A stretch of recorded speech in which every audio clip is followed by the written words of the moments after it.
We're live now, and now we got to do this. Yeah, Facebook is slowly had beef with Careful, third-party careful. You can't be systems. talking about Facebook while you're on Facebook, That's man. true. That's They'll true. slap you. That's so true, man. Because it hurt me many years ago when I was, and then it kind of messed up my algorithm. See, they'll do it, man. They're We very quick. love Facebook. Facebook is the most incredible. Let me tell you about Meta, man. I mean, they're just the But they're getting best. rid I'm of telling work you. chat. What's up with that? Or workplace?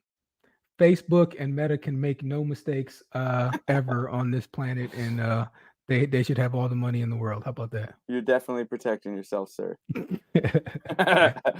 Let's see. Did it there and here and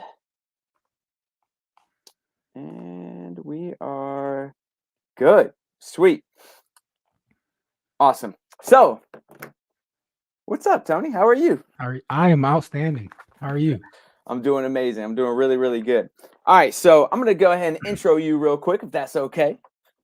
Do your thing. This is your show, man. What are you asking me? It's your thing. Do your I think thing, man. I'm from the South, right? So I got to be polite. I There's some love it. politeness that comes along with it. Yeah, But yeah. Tony King, for anybody who's listening that doesn't know who Tony is, he is now the vice president of growth of eXp. And correct me if I'm wrong, you've been with eXp for about 3 years, correct? Something like that. Yeah. Yep. Got it, got it. But before, you were the former vice president and Texas state broker of Redfin, and you were there for almost 6 years.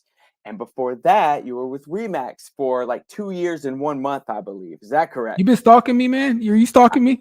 I do what I do. I might have been in the Yeah. bushes. Yeah. Yep. All right, cool. And then U.S. Marine veteran. But they say once a Marine, always Marine. I live next to a Marine. So he reminds me of that all the time. Purple Heart recipient, along with a Navy Achievement Medal with Valor.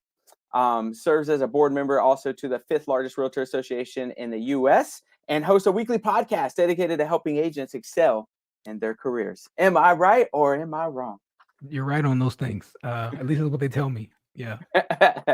Awesome. All right. So just kind of starting off with that type of background, which one of those pieces would you say has been the most instrumental in your growth so far? Of course, the one I have now, right? Yes, always. Oh, okay. Yeah. No, I mean, I absolutely love my current role. I get to serve whatever allows you to serve the most amount of people, the most amount of agents. That's what I'm down for. And that is unquestionably beyond a doubt this role that I'm currently in, VP of growth for, US.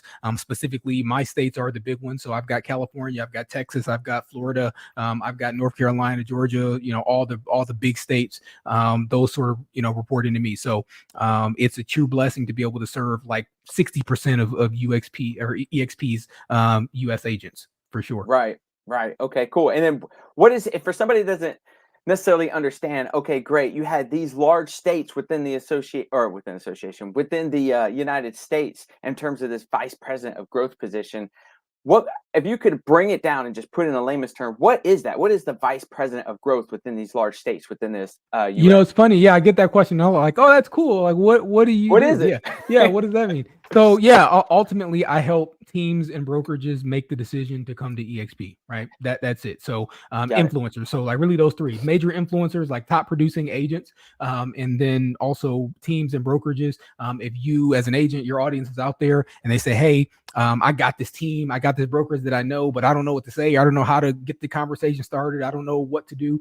That's my piece, is to help sort of either get that conversation started or ultimately get them to make the decision, get off the fence, and make it make sense for them. And then any sort of special incentive sometimes that we need to do to make it make sense financially and on paper, because it's a big deal for brokers to come over. Excuse me. So boost and thrive and accelerate. Well, accelerate sort of already baked into the cake now with RevShare 2.0, but ultimately any sort of captive permits, things like that, right? So special things that might make it make more sense on paper for them to come over.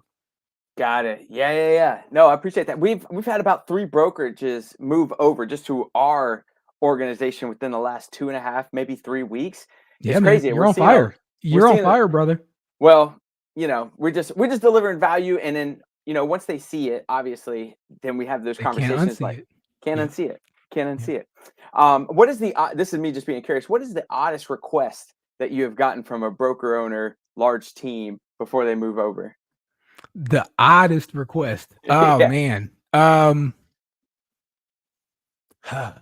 I think it depends on how you define odd. I'd say, you know, a couple of them come to mind, right? One of them sort of asked us to pay off their KV Core contract. You know, they had their own separate KV Core deal, and they were like under contract for the next like 2 years. And they're like, hey, can you pay that off? And, you know, we'll come over. And like, yeah, no, man, that's not how this works. But we worked with them and we got them over. And then there was another one where someone had asked us to pay off they're like, man, I would love to come to EXP, but we just signed this office lease for like, you know, what was it, like 20 grand a month for the next 2 years. And they were like, yeah, can y'all pick that up, you know, and just make this one of your corporate offices? And I'm like, I'd love to do that, but we're in the cloud. Like, we don't have corporate offices, you know? So a lot of times, you know, folks will want us to help sort of undo their business decisions, right? Long-term business decisions. Oh yeah. So, you know, we're able to help in many regards because we've seen it a lot and we know some different strategies and things that they might be able to utilize to lessen the blow in some cases. But yeah, without breaching any contracts, obviously, but ultimately, you know, we're pretty creative in what we're able to help people do. Right. Was that 20 grand office in California? No, man, that was in San Antonio, Texas. San Antonio. Yeah, like they was like 50. I mean, it was like a warehouse. Like, man, what are you doing with this warehouse, brother? It's like we actually build the houses here, right? And then exactly. we manufacture them and ship them. Yeah.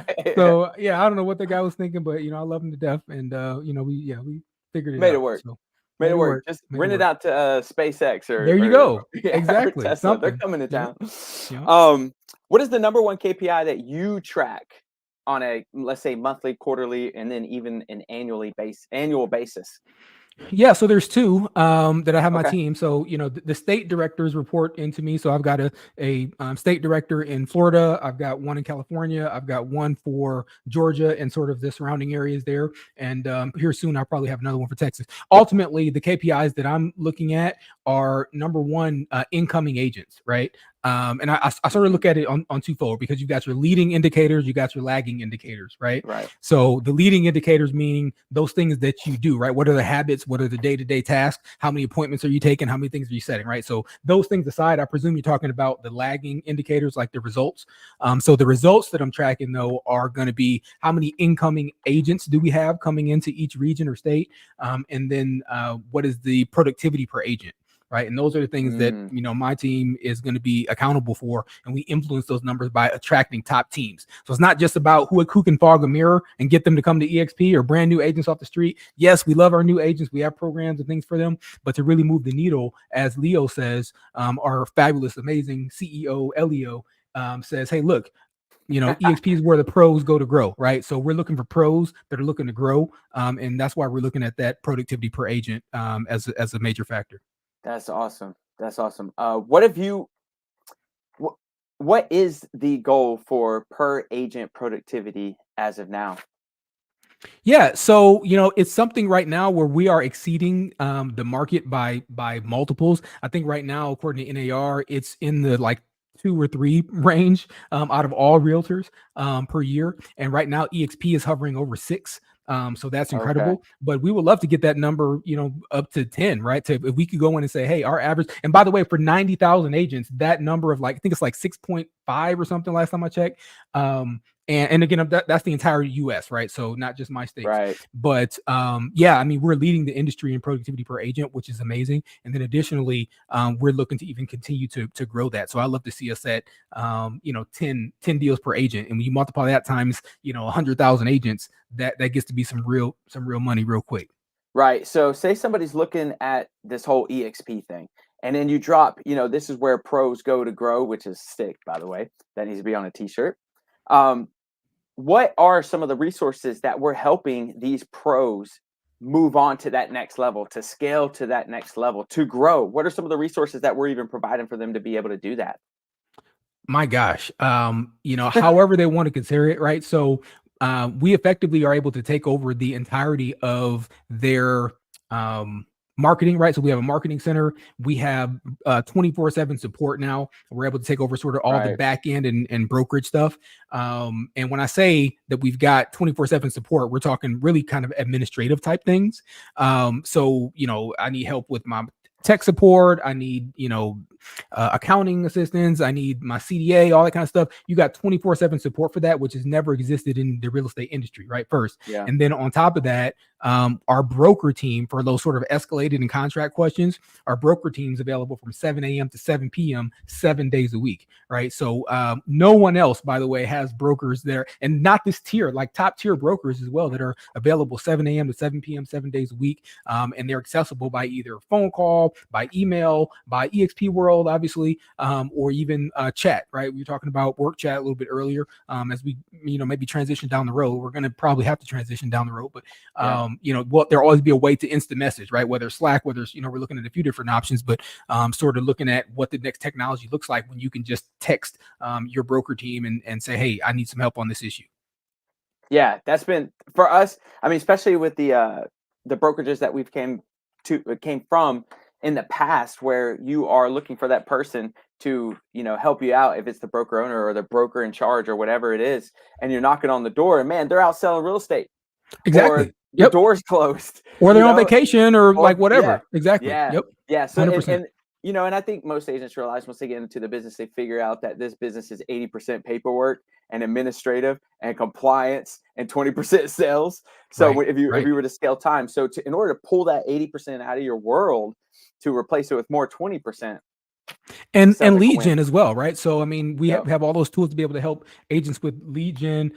We've got Revenos, obviously. We've got the KV Core platforms. We have so many. We got our fast cap series as well. We're helping with sphere of influence. We're helping with YouTube. We're helping with social media. We're doing all those different things. Open houses, whatever someone wants their vein or lane to be. That's what real estate is, right? It's lead generation. You've got the administrative stuff sort of behind the scenes that you're referring to, and then the sales. I wouldn't even say 20%. Like the sales is like the easy part, right? Just helping people find the house and get them to say yes. I mean, the house should sell itself, and in most cases it does. It's a matter of getting the client, right? That's where the business is made, and then sort of the sausage is made when you're doing all that administrative stuff behind the scenes, which eXp takes care of for you.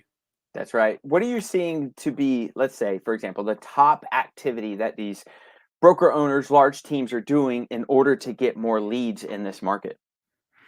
So a few things, right? Social media, right? Are you talking about inside eXp, outside eXp, or what? I would say both, because you're having conversations with people who are looking to make a transition too. Yep.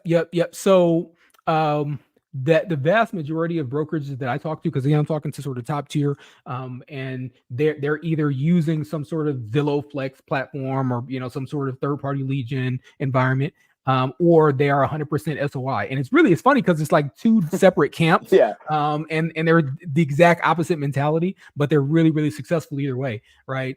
So I think that's sort of a unique, right, perspective. Is that there's no wrong answer. Whichever one you execute, whatever you're more comfortable with, whether it's working your sphere of influence, and then they've just been around so long that's really grown and grown and grown over time. I love talking to some of these rock star broker owners. They're like, yeah, we don't do any marketing, which for me that's like nails on a chalkboard. It's like, what, I'm in the other camp of like, hey, how do we create a system that is, duplicatable, repeatable, and predictable? You do that through lead generation, but ultimately I get it. I know too many people that are crushing it on SOI to disagree with them. So those are probably the two different lanes. If I had to add a third one, really it's obviously social media. That one is sort of the hybrid, right? Because the point in the social media stuff and where a lot of folks, treat it incorrectly, the point in the social media is that middle ground, right? Because these are sphere of influence, meaning people that you know and have relationships with and that sort of thing. Then you have the lead generation side, which is people that typically you don't know, right? Cold leads, and whether it's outbound, inbound, whatever. And then you have this sort of middle ground, which is social media, which is allowing to sort of foster a relationship with someone. Like if you're using YouTube, like Levi and like some other folks do, you're really building a relationship with them. But it's a one-way relationship where they're starting to know you, like you, trust you, without you having to actually meet them at a coffee shop and do this other thing. Like they're consuming your content and spending hours and hours with you, just watching you on social media. And then it's the other side of lead gen too, because you can be actively sort of promoting yourself to them to get them to form that sort of mindset and relationship and friendship with you to transition them into SOI. So those really are the three lanes that people are crushing it with right now. Yeah, man. And YouTube will send you the analytics of how many hours were watched in that month. And last month I think we had 3 hours consumed every single day. on our That's great. on our channel, which is really cool because it's a piece Yep. of leverage too for anybody who's attracted to leverage of telling your story. Yep. But I do like the COI, or the circle of influence, sphere of influence. However, it does build like a sticky pad for the cold leads. As the cold For leads come sure. in, you got to know that play For too, sure. to keep them around. I saw that you do love marketing, and like you said, nails on a chalkboard when they're like, "Don't do it, don't know what it is." And I saw that you follow Gary V. So, what are some of the tactics that you would say for an agent out there? You said social media, but is there a certain platform? Is there a certain strategy? And not that they should take every shiny thing that comes their way, but this is just a simple conversation. Where do you feel most agents are lacking in terms of marketing? Yeah, I think if you're looking for platform wise, I think YouTube and Instagram right now are the two big ones. If Yep. you're looking to do agent attraction, LinkedIn I like for agent attraction, but really those are probably three. Don't spread yourself too thin doing nothing wrong with TikTok if that's your thing, or nothing wrong with the other ones. Like if you want to do them, but like pick three and then just I'd say like go deep, whichever one your audience most heavily sort of resonates with. I think that a lot of folks will go too wide and not deep at all. Like I'm going to do one thing, on all these platforms every week, and it doesn't really amount to too much, right? When you can really deep in, and then you're liking other people's content, they're liking your content, you're commenting, they're commenting, and that, by the way, Rhythm, my boy, likes that stuff, right? So those are all the things that you want to be really going deep on, as opposed to just going spray and pray and hope that everything works out. Yeah, yeah, yeah, yeah. I told one of my buddies who got it. He actually left the military, and he came into real estate, and he's like, "Which platform?" And I was like, "Just choose one, man." He chose Instagram and killed it, Yeah. Yep. smashed it. He's Yep. doing amazing. He's doing really, really well, really, really well. I will say, for anybody who is watching, I know this is on many platforms, so the numbers are incorrect on what we can see. But if you got any questions, ask some questions. This is the whole point of going live. So if you do have any questions, please let us know, and we will ask them. All right. So thank you so much for that, by the way. Yeah, man. What are some of the largest roadblocks EXP you believe will face this year? I think that we're in a unique position as a company wherein, we grew to this level, number one brokerage across like 5, 10 different metrics, depending on, who's doing accounting and asking. And number one independent brokerage, agent count, the whole thing. And we grew to this without very much talk about competition, right? Without any sort of and yeah, I mean, there's tons of real estate brokerages that are out there, but EXP was so unique Yeah. in what the value that we provided, and the service we provided, and just it was so unique. And now we gotten to the point where it's like where Coca-Cola now starts to see these little Pepsi's pop up, and Dr. Peppers pop up, and RC Colas pop up, and like all these things that start to pop up. So it's a little bit of a different environment. I wouldn't call it a challenge.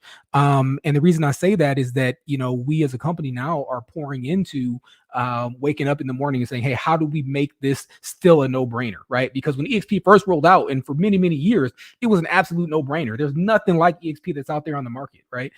Whereas now, now we're starting to say, okay, well, let me see this versus that. What's EXP versus that? What's this versus that? So now we just have to make sure, and that's our commitment, is to make sure that we are always the best option out of the sea of options that are out there. So that sort of is what we're focused on, sort of going into this year, and making sure that we are, as Leo says, where the pros go to grow. And who do we want to cater to, right? There are other brokerages out there that have sort of tried to create similar models. And if you look at, again, those production numbers, that's what makes us stand out, is the fact that we are closing more transactions than any other real estate brokerage that's out there, any other independent brokerage specifically. There's nobody even close, right? Yeah. So, and there's no comparison. If you look at our top 10 teams versus every other top 10 in the industry, it's not even like that. They wouldn't even make our top like 50. So, yeah, I mean, I think that is sort of, as we begin to align and what the messaging is and who the messaging is for, that's what we're looking at, going forward. Yeah, yeah, totally, man. And one thing that I was talking to a few people, some of our agents, but also agents at other firms, and they were, because I'll take a call, always take a call, always want to see opportunities everywhere. And some of the things that were happening, I would ask some of these other firms, of like, hey, do you believe, maybe that EXP will adjust and evolve and move? Because I told one guy, I was like, listen, some people change brokerages because they want something different. They're looking for something different, whatever that might be. I was like, I feel like I'm changing a brokerage every year because Yeah, eXp evolves I every love it. year and they add Yep, something new, but it's better and always better. exactly. It's like it's building the stack. And I am getting, as an agent here, I'm getting what you guys are evolving and trying to stay in front of. We're getting the best of it. I'm at a better brokerage every single year.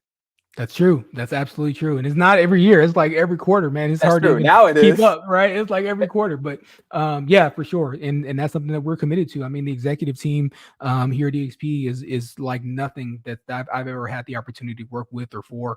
Like I said, waking up every day saying, how do we make EXP better for the agents every single morning? How do we do it? How can we do it? How can we do it? What can we come out with? What ideas? How do we do it better, better, better? And then we just go to executing.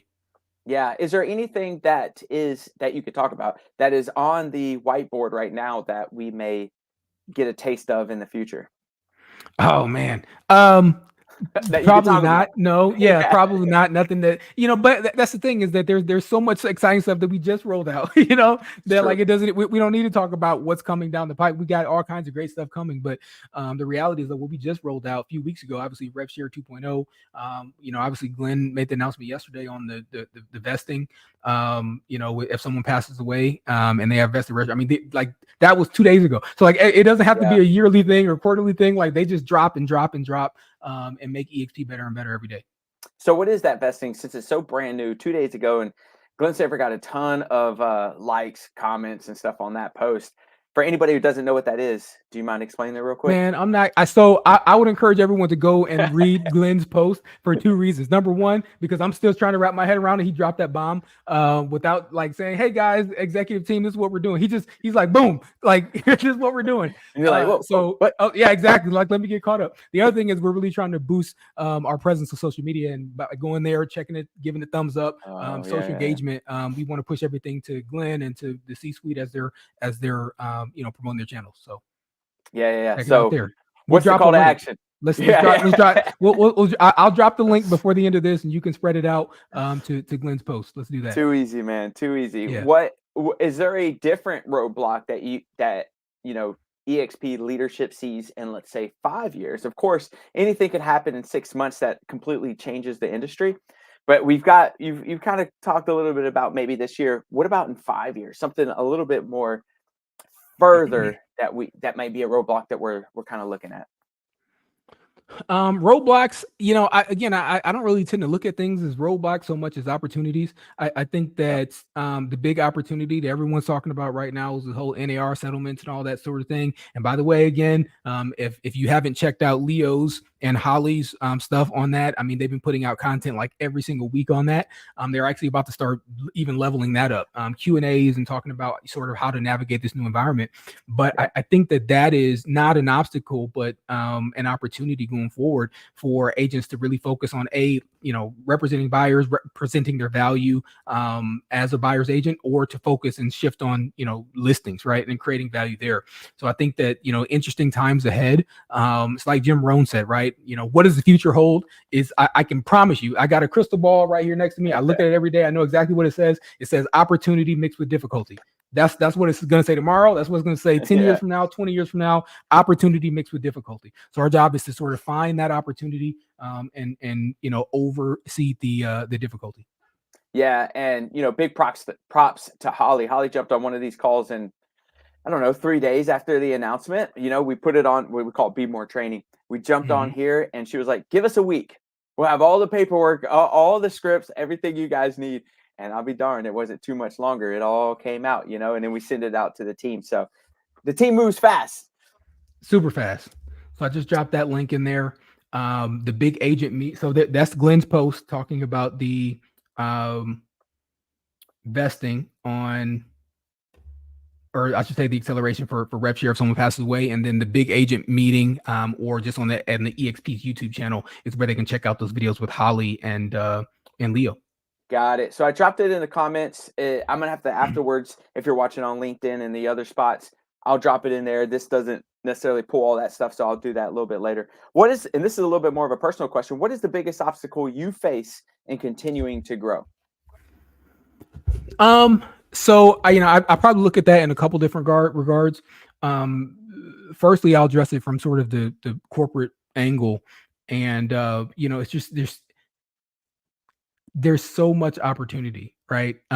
There's so much opportunity, and with that, it's hard to sort of select sometimes, like, hey, what are we going to go after, and like put all, because I'm an all or nothing kind of guy, right? 0 or 1, right? So like I'm like all in. So sometimes the challenge is saying, okay, we're going to blow up the state of Florida, we're going to blow up the state of Texas, we're going to blow up California. That's 3 states, by the way. And then each one of those, there are like 200,000, 300,000 agents in each one of those states, and we only have like 10,000 in each one. So it's like, how are we going to get to 20,000 in each one of these states, in each one of these geographical areas? Do we go after South Florida? Do we go after North Florida? So sort of putting the funnel in place to sort of decide what to focus on, what to narrow on, because there is just so much opportunity. I just don't understand. Sometimes they just like, oh, we're oversaturated and everybody's heard of EXP and we need something new or different. It's like, no, that you just that's the exact incorrect sort of mindset, right? I mean, it's wide open, right here in the U.S., right here in your own county, and of course, I'm talking about California, Florida, and Texas. Those 3 regions, eXp is the number 1 brokerage by agent count, but it's only scratched the surface. Nowhere near the 200, 300,000 licensed agents that are in those states. We got like 10,000 of them, so we're not even anywhere close to market saturation. So that sort of is the key going forward, and that's the biggest challenge, is deciding how to take these down and then consistently sort of just executing towards those. But we got a great team. We got a great team that's going to get it done. Yeah, and as these ideas come in, how do you decide which ones are you guys? And by the way, I totally agree with the saturation thing. I mean, that's what I was told before I even got into real estate. They were like, "You be an agent? We've got There's so many already agents." a million of them. Yeah, Yeah. right. Yeah. And I was like, "Watch me." That's it. And then became rookie Worked of the out year pretty that well year. for you. Yeah, right. It worked out pretty well. Yeah. Yeah. So it was pretty good. But this is where, and I'll say real quick for anybody who is saying that, just look around you, and usually your results are tied to the conversations that are around you. Just look around you, and if that's getting fed to you and you're believing it, you probably need to start moving back and changing that type of circle, because there is, with every obstacle, there's an opportunity. So I will say, I agree. 100% I agree. How do you know, as these new ideas, and this is for me too, by the way, and for anybody else who's listening, they've got shiny stuff just coming into their head and they're like, man, I could really execute. How do you decide? Is it tied with the KPIs, the goals? Like, how do you decide to put on blinders, to put on that filter, and only move forwards with the ones that are going to really help you hit the ultimate goal? That's exactly it. So it's looking sort of at that big goal that we're going after and saying, does this opportunity help me get there, or does it take me away from there and onto Right. something else, right? And that's it, right? So I don't know if you ever heard, I love Alex Hermosi, that's my boy. Yeah. But one of the things he talks about is like that lady in the red dress, right, from the Matrix. If you haven't checked that out, Google it. It's cool. But it's keeping your eyes focused on the task at hand, until that task is done, and not allowing that lady in the red dress to walk by and get you shot. Oh, I can't say to get you off. Let's say that, right? So I think that I think that that's the key to it, is just determining, hey, if this red dress that just popped up, is this going to get me closer or further away from my goal? And as you begin to make those decisions every day, then you'll start to sort of narrow in on it.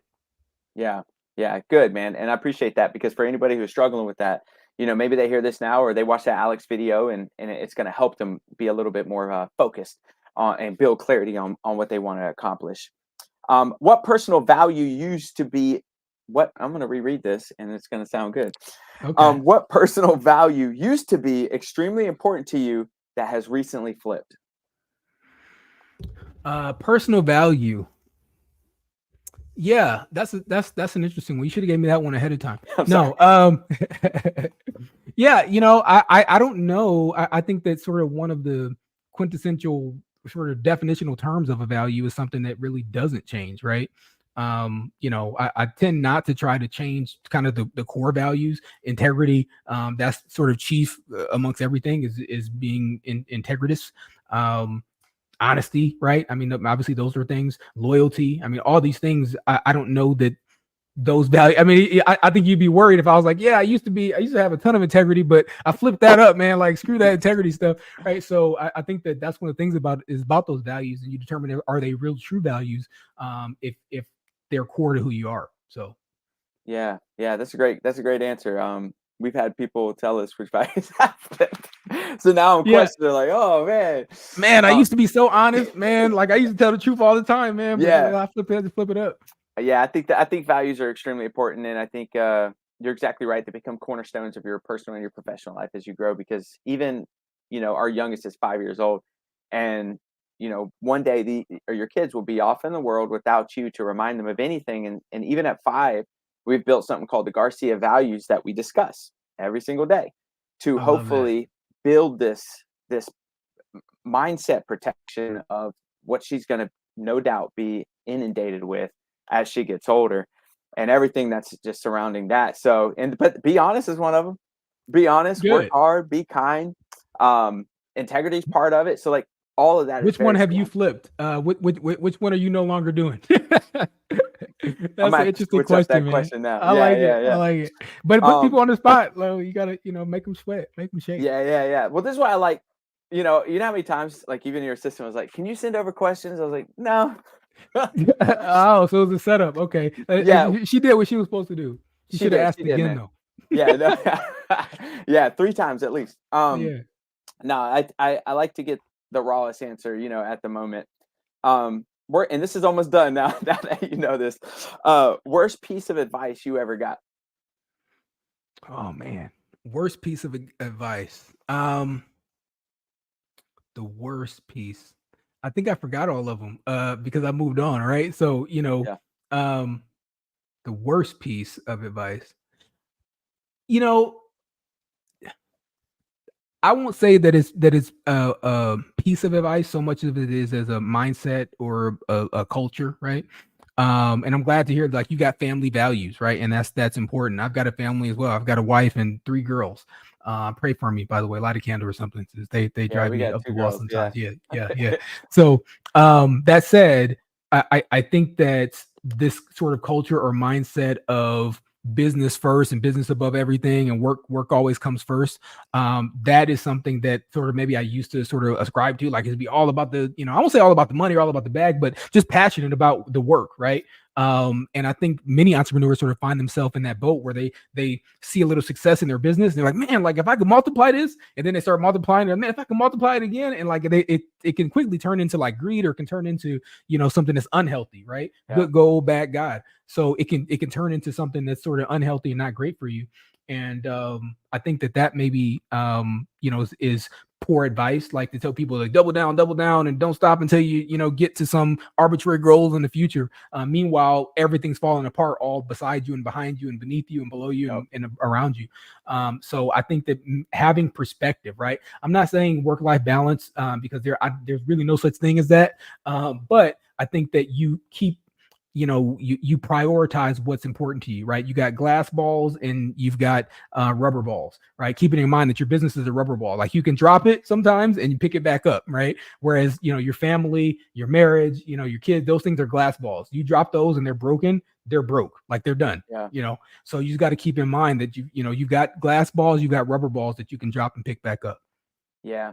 And I think, closer to the end of your life, you're gonna definitely, if you were in that where I'm definitely going to be doing more business than hanging with the family or anything like that, you're going to look back and be like, that was a mistake.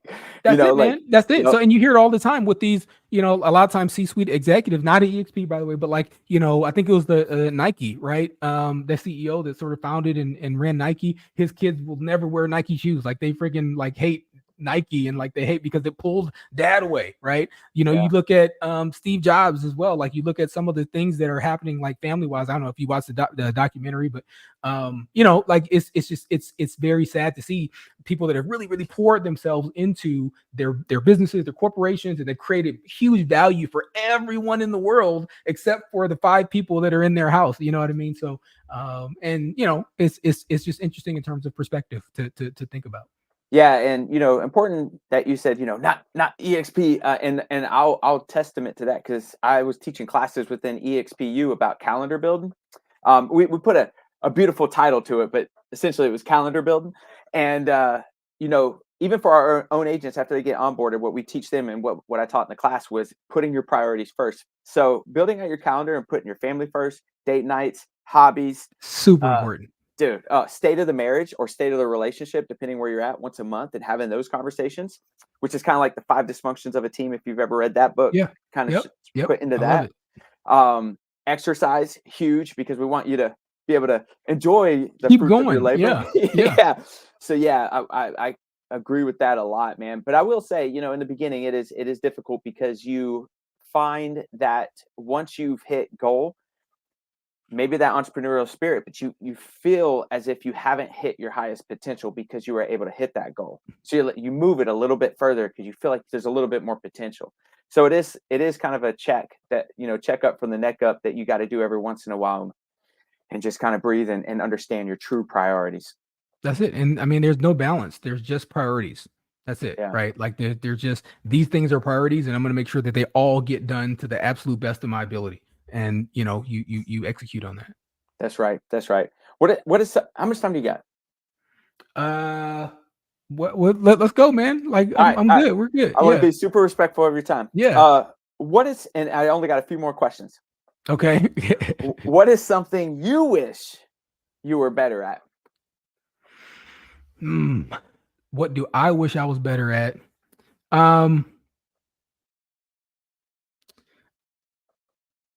Sort of circling back to what you asked about, sort of the challenges.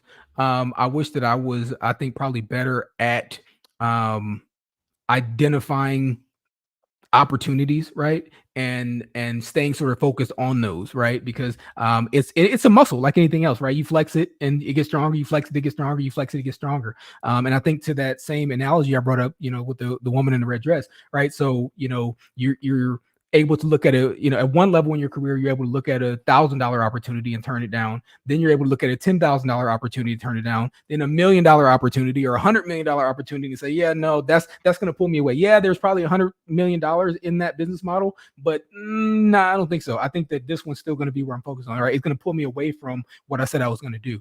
So I'm still learning. I'm still flexing, right? I'm still working out those muscles of saying no to, flashy things, right? And things that sort of pop up, not company wise, but, let's go after this specific goal as opposed to what we've been working on, right? As opposed to executing what we're currently doing. Yeah. All right. I'm currently struggling with that. So what have you shown yourself that essentially builds bumpers in your, when you go bowling and they put the bumpers in the gutter? Yeah. What do you do to build those bumpers so you don't go in the gutter and you stay kind of on path? Yeah. So, I utilize the decision-making framework. And I would encourage everybody to sort of think through that for themselves, on sort of how am I going to make decisions before decisions come. Right. And take some time to write down, like, what are the questions I need to answer about this decision? Because and when that happens, you'll feel a huge release, right? Because you're no longer stressed out about having to make this decision, or is this the right one or the wrong one? Because you've decided in advance, how do I think through and how do I ultimately decide on decisions, right? So that's something that I put into place, is a decision matrix for any sort of big things, like in terms of shifting. Number one question is like, hey, why am I doing this, right? Like, why am I asking this question? Why am I thinking about this? Why am I even considering this? And in many cases, it dies right there, right? Because it turns out like, man, this thing I'm doing is just harder. And I think if I go over there, it's going to be easier. Like, I'm trying to tap into this market and it's hard to tap into this market. So I think I'm just going to shift and go to the other market, right? That's not the reason why I want to do it. So, okay, no, like, I'm going to stick with this, right? Or is it actually a legitimate thing where there's a greater opportunity here to help us get there? So again, why am I asking this question? That's first and foremost. What's the wise thing to do, right? Based on past experience, based on what we're currently looking at, and then based on the future, based on where we're trying to get, what's the wise decision based on all three of those different ghosts, if you will, of past, present, and future. So I consider things in that lane. I say, hey, is there a tension that deserves my attention? I should say, like, is there something outside of this decision that's leading me to do this, right? Is it my family's kind of getting out of control, so like I need to try to make a shortcut so I can get back to them, or am I just stressed out about something that has nothing to do with this decision, right? So I'm sort of taking a step back and looking at that. Another question I ask is, what's the story that I want to tell? To your point earlier of like, you're going to be an old man, hopefully, right, on your deathbed at some point, quietly. Hopefully that's how we go.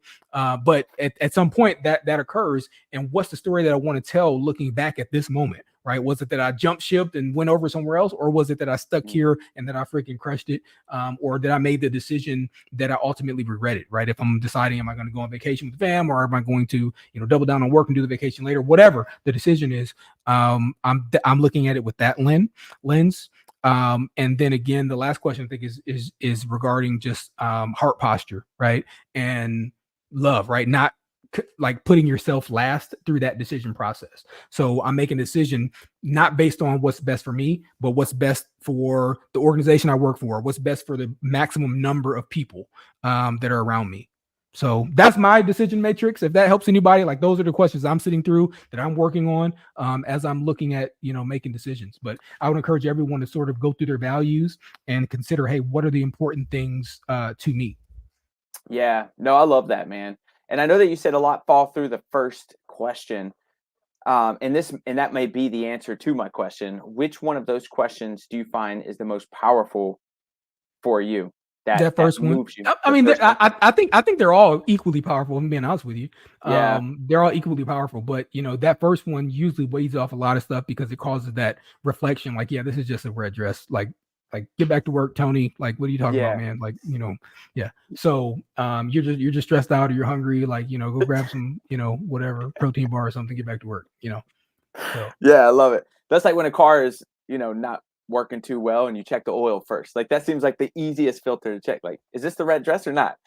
yeah. But I feel like the third one for me, what's the story to be told once it's all said and done? I think for me that's a huge driver, and it's been for years and years and years. And that's helped steer me, man, is that number 3.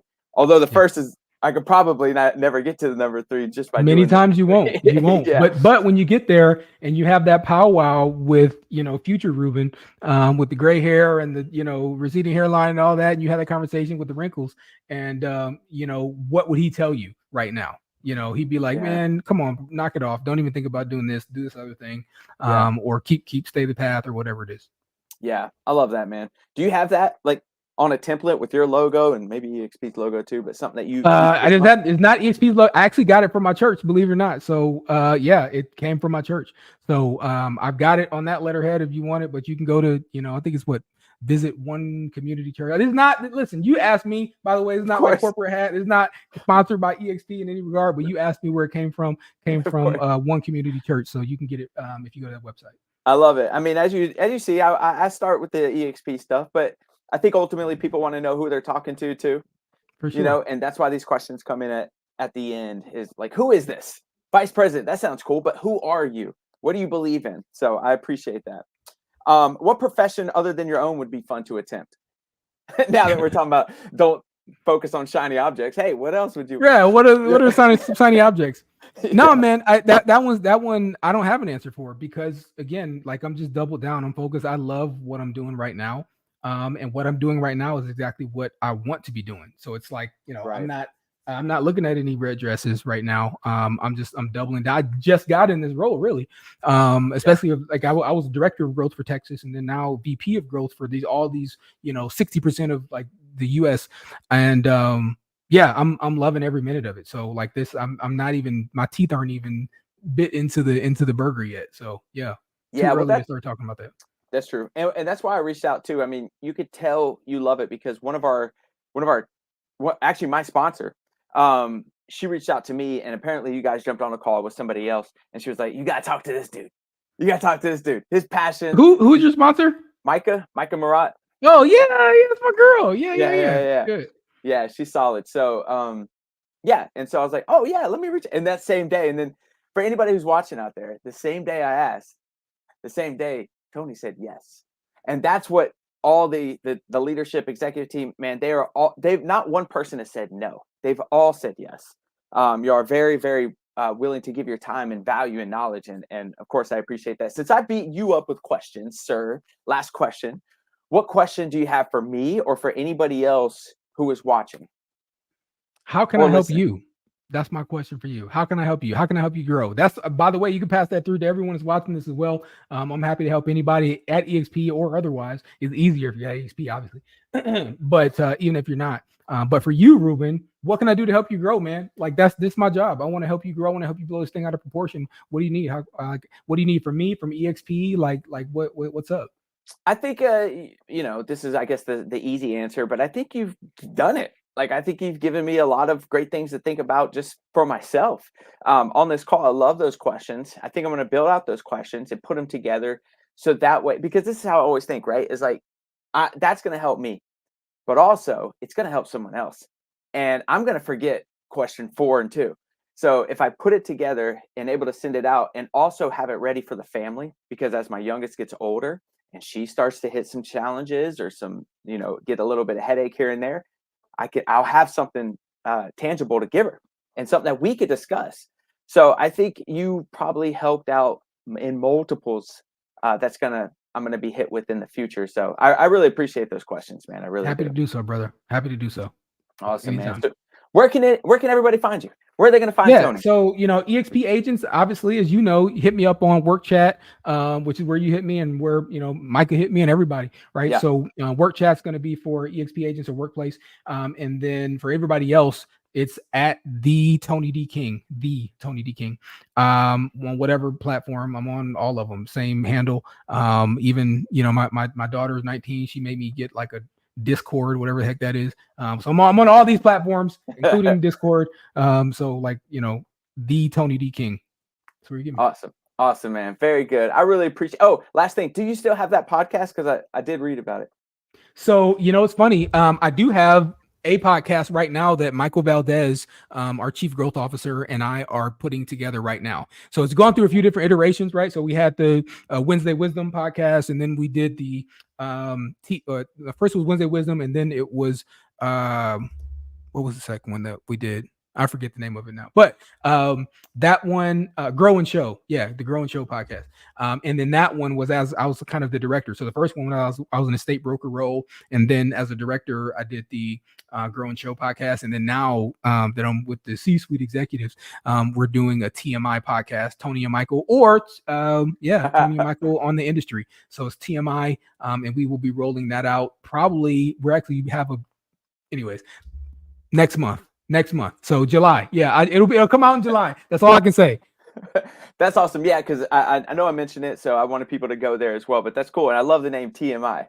That hits on different angles. So that's really cool stuff. I really appreciate awesome. It's actually in person. So that's gonna be something flip, because Michael and I were discussing, like, man, we just don't want to do another sort of talking head podcast, man. Like there's no offense, but like there's a lot of these, right? Not everyone does. The value prop is like, we want to do something different. That's all. It's different.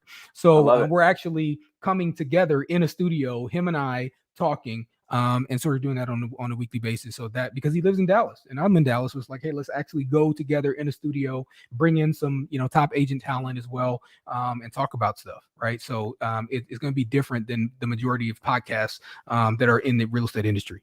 Yeah, well, I'll be in Dallas in 2 weeks, I think. So just heads up, only for a day. There's an opportunity. Remember the shiny object thing? Man. Yeah, that's popping up. So I'm gonna be flying out there. Good. And then all that. But I've had Michael on here twice. Tell him I said what's up. Give him a high five for me. For sure. And that's it, man. I really appreciate you jumping on and giving all this value and us having this conversation. You being extremely vulnerable as I asked these random questions that you had no idea about. So I really appreciate it, man. No, man, my pleasure. Anytime, Ruben. It's an honor to be hanging out with you and to provide any value I can to your audience. I'm always down. Thanks, brother. I really appreciate it, man. All right, brother. Take care. Happy Father's Day.